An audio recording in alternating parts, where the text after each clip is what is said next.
Ces dernières semaines, la tension est montée d'un cran entre la Chine et les pays occidentaux dans la crise mondiale de l'acier. Les plus grands producteurs d'acier mondiaux n'ont toujours pas réussi à se mettre d'accord sur une série de mesures permettant de juguler la surcapacité mondiale.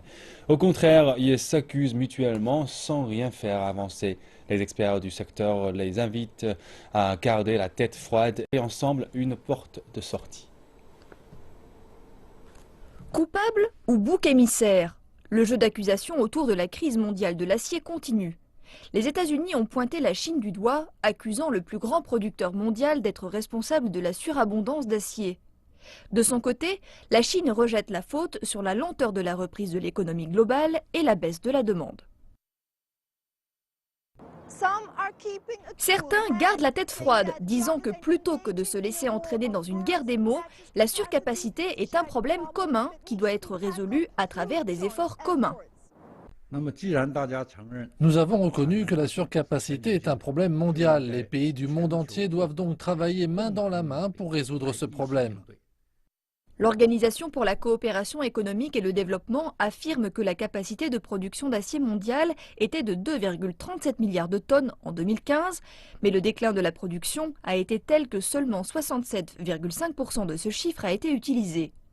La Grande-Bretagne a ressenti les effets de cette baisse depuis que son plus grand producteur d'acier, Tata Steel, a annoncé qu'il allait délocaliser, menaçant 15 000 emplois. Le mois dernier, plus de 40 000 ouvriers du secteur de l'acier ont défilé dans les rues allemandes pour protester contre le dumping chinois. De son côté, le ministère chinois du Commerce reconnaît que la surcapacité est un problème commun. Il faut pouvoir dire que la capacité d'utilisation de la Chine est au-dessus du niveau international. Mais l'excédent de capacité de l'industrie de l'acier est un phénomène mondial, ce n'est pas qu'un problème chinois.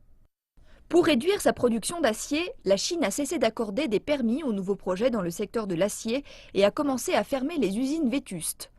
La production d'acier brut chinois a baissé de 1,92% d'année en année en 2015, la première baisse depuis 1981.